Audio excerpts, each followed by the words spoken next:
Core member of ERIE and student in the Philosophy, Cosmology and Consciousness program here at CIIS.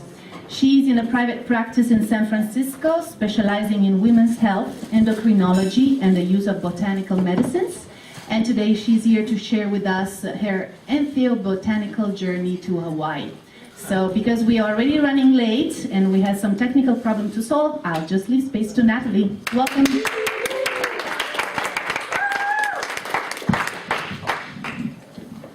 Hello, everybody, and thank you for being here and making it back from dinner. Sorry we're starting a few moments late. The computer gave me the spinning wheel of death. If any of you have Macs, you know what that's about. Not fun. Okay, so I entitled my talk An Entheo-Botanical Journey to Hawaii and Beyond. Here we have this beautiful image of the Hawaiian Islands. I spent about 2 weeks touring around the big island here, with most of my time kind of nestled over here. And this, I believe, is the newest Hawaiian island that's forming, called Lo'ihi, off the coast of Hawaii. So there will be another island in another million years or something. So what brought me to Hawaii? Beyond the fact that it's beautiful and magical and in the center of the universe, I had a wonderful opportunity to spend 2 weeks studying with Kat Harrison. Does anybody know who she is? Yay, lots of hands, wonderful. Kat is a wonderful ethnobotanist and healer and psychonaut, and spent 30 years of her life married to Terence McKenna. And part of their time together, they were able to facilitate the preservation of some amazing Amazonian plants. And so I was there to learn about those plants from her, as well as from another woman who was a local Hawaiian woman who taught us a lot about Hawaiian culture and Hawaiian ethnobotany. And so I'm going to share a little bit about that. Okay, so here, just to situate where Hawaii is, it's quite isolated. It's out there in the middle of the ocean. About roughly 2,500, 3,000 miles from any sort of massive land mass. And it's unique in a variety of ways. I believe it's estimated that about 90% of the flowering plants that live there are endemic. Does anybody know what this word endemic means? Can you tell me? I hear some mumbles. Is it like that they were brought in? No, endemic means that it's found there and nowhere else in the world. Okay? So that doesn't mean that the plants don't have cousins of the same genus or the same family around the world, but those particular species are found there and nowhere else. And they estimate that about 99% of the insects are actually endemic to Hawaii as well. So it's a very unique place, partially because it's so isolated, and it took organisms quite some time to get there, whether they traveled by ocean or by sea with people or with other animals. And then they've had to make some specific adaptations to live there. And so some of the plants have lost things like their defenses. For example, the Hawaiian version of the nettle plant, the stinging nettle, has actually lost its little stinging components. It just didn't really need that for its sustenance there in Hawaii. And several other plants that are normally very aromatic, such as the mint family plants, don't really have odor in Hawaii. And those compounds that form the aromatic things for peppermint and spearmint and lemon balm, sage and rosemary and lavender are really defense compounds for a lot of the plants. And so they didn't really have any natural predators there in Hawaii. So the plants that have evolved there have kind of done their own really unique thing in terms of how they've survived and their defense mechanisms. Okay. So, ethnobotany is the study of relationships between people and plants. And some ways that are helpful to think about how we relate to plants are thinking about what we eat, how we use plants as medicine, what we build things with, how we create shelter and structures out of plants, how we create clothing. Right? So many of us are wearing some sort of plant-based clothing, perhaps in this room right now. We also use plants for fuel. We burn wood, we burn other items to keep ourselves warm, or we burn byproducts of plants to fuel our cars. Aesthetics. It's nice to have flowers in the room. We have flowers up here on the altar. They just bring more beauty to life. And then also for ceremony and ritual. I thought that this graphic was a nice way of kind of saying all of that in a slightly different way. Entheo-Botany. The Greek root entheos means the God within. And so through my time as a naturopathic doctor studying plant medicine for about, 15 years now, I have learned a lot about the clinical applications of different plants and how different herbs are used to affect physiology in the body, as well as the energy of the person, their mental state, their mood. And I've also really come to know in an intimate, personal way, as well as clinically, how plants really help us to access the divine within us. And then they help to bring forth that divinity that resides within.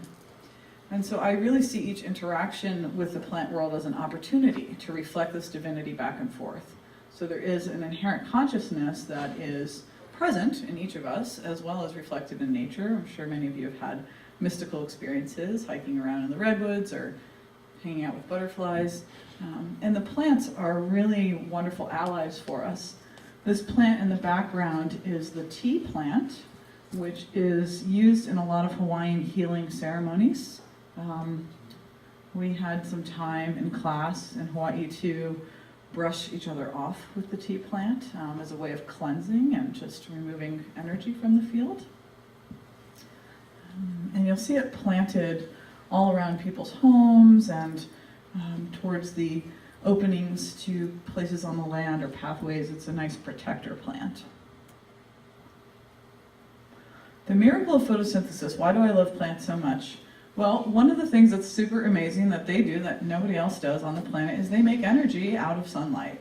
So plants are able to complex carbon dioxide and water from the environment, combine it with radiation from the sun, and to produce sugars and oxygen on the other side. So they are involved in a continuous respiratory process, breathing in essentially what we are breathing out. So we are completely dependent on them. There is an incredible interdependence that's going on all the time in terms of they need our carbon dioxide and we need the oxygen that they produce. They are also the only energy producers on the planet in terms of making carbohydrates. Who can tell me what's the main thing that plants make that we need in terms of carbohydrates? Sugar. Sugar, right? What kind of sugar? Glucose. Awesome. Right? So we have this complexing of sunlight, water, carbon dioxide, other nutrients, and we get different types of organic matter and oxygen on the other side. But primarily, we get glucose, which is this 6-carbon structure here. This plant in the background is ulu, or breadfruit. This is a Polynesian introduction into Hawaii, and it's a staple carbohydrate plant that people consume there. We actually had a really delicious kind of curried ulu one night. I thought I was opposed to breadfruit, and then I had it cooked in the most delicious way. And it's kind of a starchy, not as thick as like a yam, but kind of a starchy experience like that.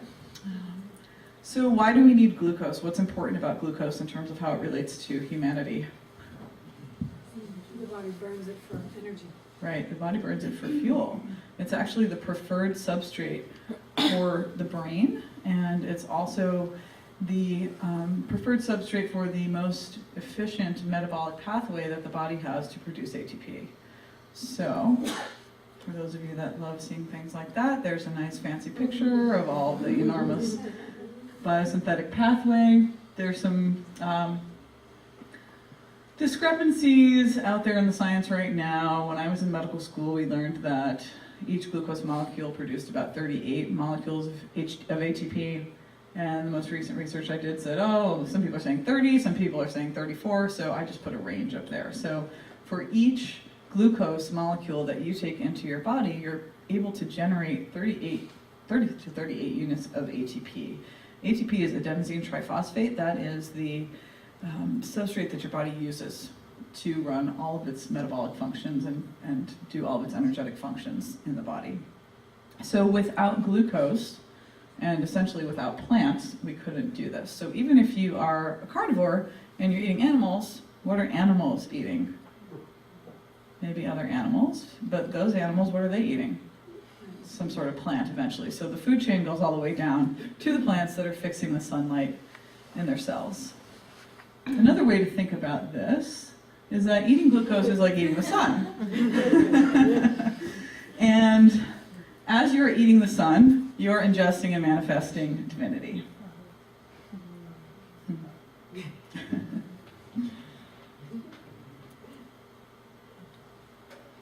So I was fortunate while I was in medical school to fall in love with the plant world really quickly. I had a love of plants throughout my whole childhood and into my teenage years, and in college had the wonderful opportunity to spend some semesters studying with a Native American medicine man who introduced me to more of the healing properties of plants, as well as Native American ways and crystals and energy medicine.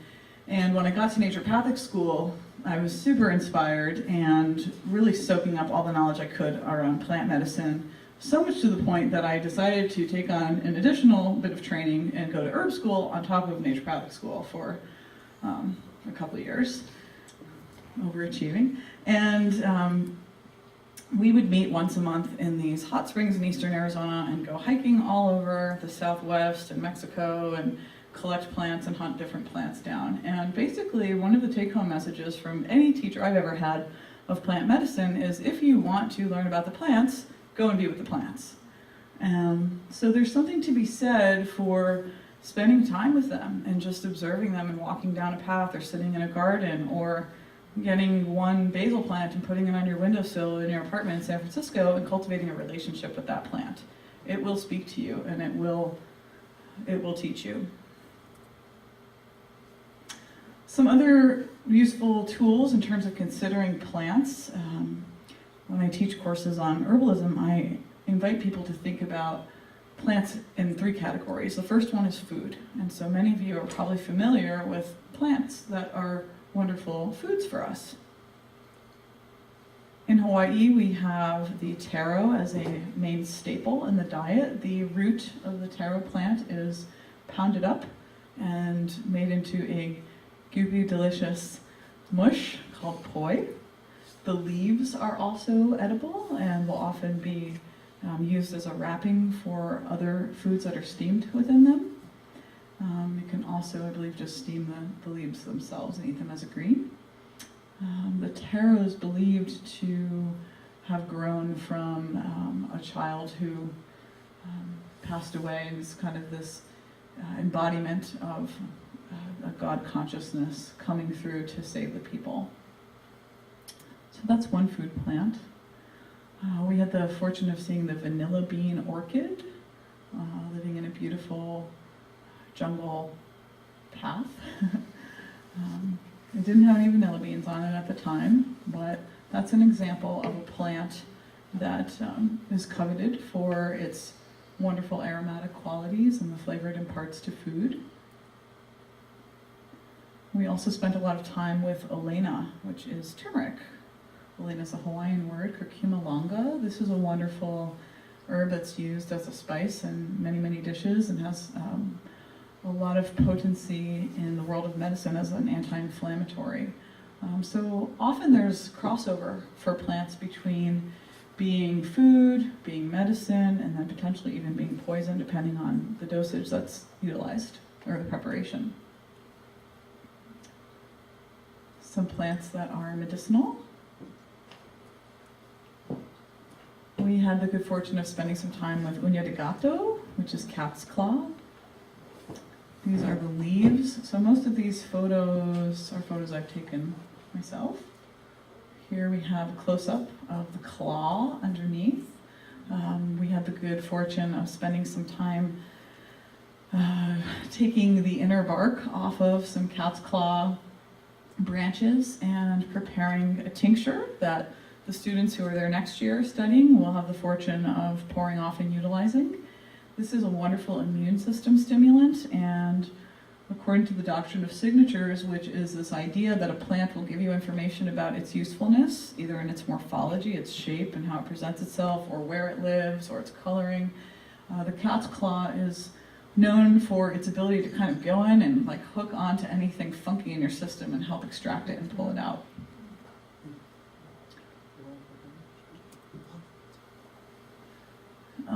Considering plants in the realm of poison, I did not take this photo, but this is a wonderful example of the doctrine of signatures as well. Can anybody tell me what this plant is?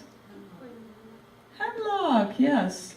So hemlock is in the same family as some common plants such as celery and carrots and osha and lomatium and other medicine plants, as well as food and poison plants. And the doctrine of signatures here speaks to how we have these kind of purple-red splotches at the base of the stem, and the idea being that this is kind of like blood splattered across the stem of the plant, indicating its potential toxicity. And if you smell some crushed leaves of this hemlock, it's pretty gnarly smelling. It's not something that you really think you want to take into your body. But it could be confused with other medicine or food plants if you are not familiar. I put kukui in this category because it is both medicinal as well as potentially very toxic. It can be a strong purgative and laxative, but it can also be helpful, like the chewed flowers can be helpful for sore throats and respiratory conditions. And it's another example of a different type of ethnobotanical relationship with a plant, in that the kukui, also known as candlenut, has been used to make torches, like you see over here, and then burned as a source of light. And so we were told that often in Hawaiian culture, when people would hold a meeting or a ceremony, they would say, okay, well, this is going to be, a 2-nut ceremony or a 6-nut ceremony. So it was also kind of a loose way of keeping time. This tree is also strongly related to the pua'a, which is the pig in Hawaiian culture, and the pig is kind of a deity. It's also a nourishing food for the Hawaiian people, and it's said that if you fold the leaves in certain ways, it looks like the pig's ears and such. So the pig in Hawaiian culture has the ability to transform itself into different creatures, such as plants and whatnot. Someone posted this awesome picture on my Facebook wall yesterday, and I had to snag it and put it up because I just thought it was so beautiful, of these plants kind of in this plant spirits in this dance. So one of the things we spent some time with while coursing our time in Hawaii, particularly with Momi, who was a Hawaiian woman we were studying with, was thinking about these first 3 I's: intention, intuition, and intelligence. And I had the good fortune of hanging out with my dear friend Brian, who's here in the audience, and thinking a little bit more about expanding these I's. We talked a bit about integrity. And then I said, well, inspiration's really important too. So I offer these 5 I's to you as a way to think about relating to life in general, as well as your connection with the plant world. So thinking about life, what is your intention? What are you going into your day with? Check on your intention. What's your intuition telling you? It's there for a reason. Listen to it. You are intelligent, so apply that intelligence. You have integrity, or the ability to walk with integrity, and it's up to us to make the choice to honor that. And inspiration, follow it. I'm going to show us a few more plants, and then I'll wrap it up because I know that we're over time probably already. This is ava, also known as kava kava, Hypermethysticum. The ava plant is a wonderful facilitator of communication. When you look at the plant, its branching arms are said to be kind of reaching out to help embrace people and to facilitate communication. When you look a little closer at the stem, you can see these kind of these nodes that are said to represent knuckles of the elders, and this plant is revered for its ancestral wisdom. So it's typically the root of the ava that is, in real traditional form, it's chewed communally around a bowl. Everybody spits into that bowl their chewed ava, and then everybody drinks from that. We didn't have the pleasure of that. We got to just mix some powdered ava with water and drink it that way. So, and And it's a powerful, smooth muscle relaxer. It's a wonderful pain reliever, as well as mild euphoriant and mild inebriant. You're not going to get super incapacitated, but you kind of get a nice little blissful, happy feeling. And it opens up and facilitates communal communication in particular. So it's very common in Polynesian culture to have an Ava ceremony be the start of your time connecting with people. We also spent some time talking about the concept of the axis mundi, or the world tree, that connects us through all dimensions. This was an image I pulled offline. And this is an actual tree that we hung out with in the jungle. And you can see the tree's a bit pregnant. It's pregnant with love and healing energy, and came from the Amazon and was transplanted into a Hawaiian garden. And I got to spend some time nuzzled up to it and just loving it up and being loved up by it.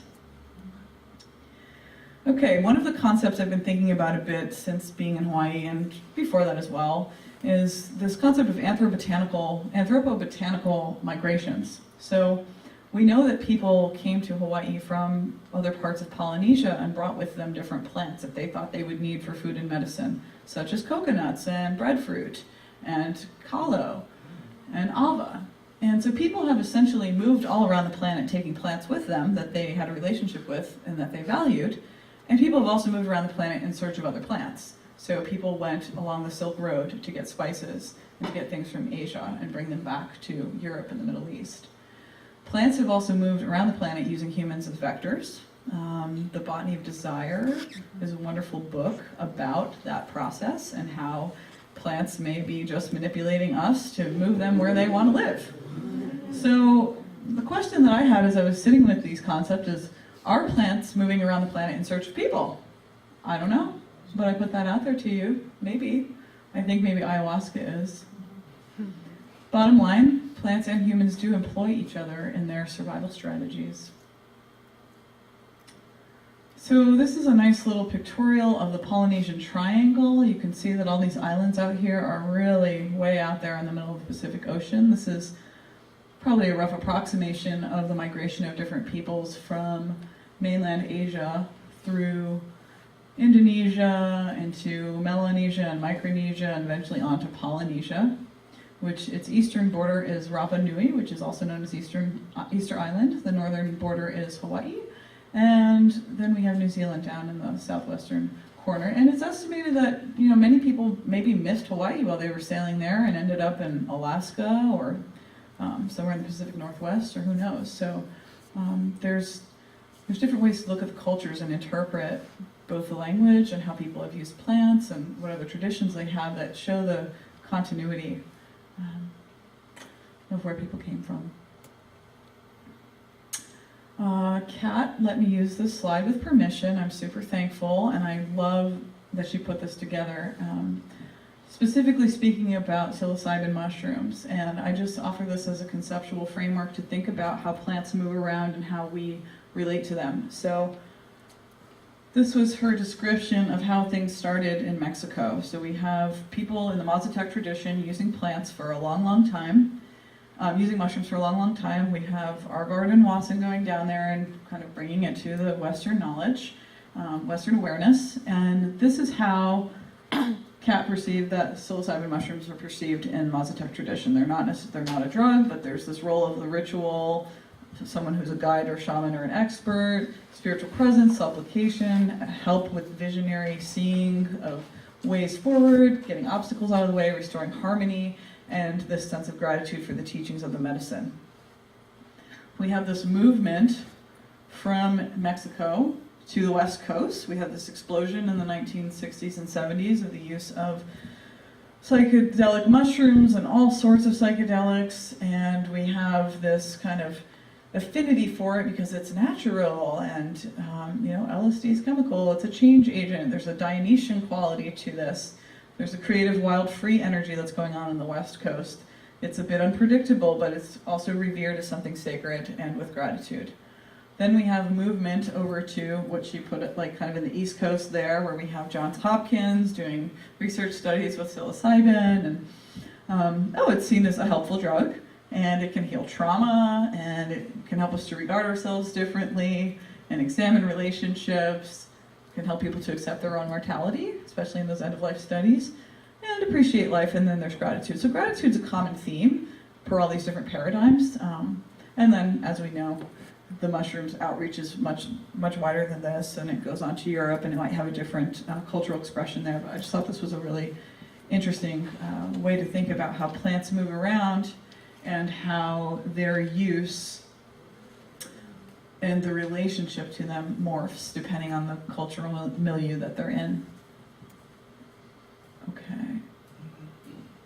Here we have lovely Mama Ayahuasca, Banisteriopsis capi. So this is one major chunk of a vine. Here's another, and some little tendrils all in between. Known as the vine of the soul. You've heard a little bit about ayahuasca today. I believe we'll probably hear a bit more. So this is Amazonian sourced Banisteriopsis now living in Hawaii. And in my opinion, why wouldn't ayahuasca want to live in Hawaii? I want to live in Hawaii. So this is an example of the plants utilizing human vectors, maybe, to get to where they want to be. And in particular with ayahuasca, I believe it's the spirit of true compassion from the universe coming through this plant being and kind of weaving its way around the planet, trying to embrace its birthplace as well as the co-inhabitants, and trying to teach us that there's a different way. I could say a lot more about that. These are some of its flowers. And a little bit closer. So ayahuasca is itself a plant, and it also refers to the brew of the Banisteriopsis mixed with other plants, primarily Psychotria viridis, known as chacruna, sometimes Diploteris, which is actually sticking out over here. And there's other plants that are mixed into different ayahuasca brews. What's super magical about ayahuasca, besides the profound, deep healing wisdom that it imparts, is that these plants have an incredible, unique, synergistic chemical relationship. And if you are into the science and chemistry of it, it's fascinating to understand how the monoamine oxidase inhibitor compounds found in the ayahuasca vine enable your body to ingest the dimethyltryptamine found in these leaves. And these are plants that live far away from each other in the jungle too. It's not like ayahuasca was growing right next to Psychotria. So, especially in the Amazon, how did people know that, oh my gosh, I should take this vine and pound it and boil it for this long and get these leaves from over here and put them together? Who knows, but I believe yay! Okay, a few questions? Anyone? Don't all jump at once. And if not, Yeah, I have a question. yes. The berries of the chacruna used for anything, or the different parts of it used for different? That's an awesome question. It's primarily the leaves that are used in ayahuasca brew. I don't know if the berries are also utilized. Do you know? Are you talking about them? Right. I haven't seen much mention of the use of them, but they're quite beautiful. When they make the tea in Brazil, they pick off the... You take the berries off? So Clancy's saying when they make the tea in Brazil, they actually take the berries off. So, yeah, my understanding is it's the leaves that are primarily used. There's like Hawaiian vine is notoriously sweet versus the Amazonian vine, which is a little bit more acrid. Sure. What do you think the difference in the two flavors would be, or do you have any thoughts on that? Sure. So there's speaking to the difference in taste that's often present between vines that have grown in Hawaii and vines that have come up from Peru or South America. One potential thing to consider is the terrain, right, that the plant is growing in. And so in Hawaii, it's all lava, as we keep learning. Even though you're looking around thinking, is that, so, no, it's all lava. It's all really lava. It's just different versions of broken down lava. So maybe there's something in the composition of the topsoil, which is really lava and debris mixed together, that's contributing to that. It's also potentially, I think, the energy. I think about Hawaii. I mean, granted, I had a friend that just came back from there yesterday who was there for basically 10 days of downpour, so it wasn't so sweet for her. But most of the times I've been there, there's been rainbows and butterflies and lily koi and happiness, and so there's a very sweet, balmy, beautiful energy that's present in Hawaii, and maybe that's part of what's coming through. Clancy, do you want to say something? And also the fact that shipping ayahuasca from Brazil through customs in the tropical heat is going to cause it to ferment and make it taste bad sometimes.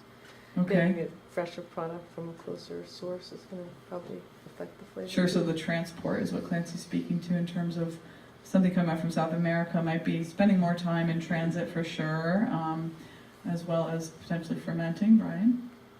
There's a rumor too that a lot of the ayahuasca grown in Hawaii comes from a very small number of plants. Uh-huh. Clones Clones from from. Botanical Dimensions garden. Got it. So it could be that what they picked with sweet variety. Maybe they pick the sweet ones. Yeah. And there's at least 3 or 4 different varieties growing in this garden that we were at. Yes? Well, I was gonna say that, first of all, it's very interesting what you were talking about, and this idea of plants sort of responding to us and coming to us when we need them. I just want to relate something very quickly, because that's not sort of a conceptual metaphor. That's for real. I was preparing to do a lecture on rock music as a mythic phenomenon. Wow. And to make a long story short, I was composing the aspect of the lecture that had to do with the 60s transformation through entheogens as a mirror of basically as a mirror of the mystery school rituals along those lines.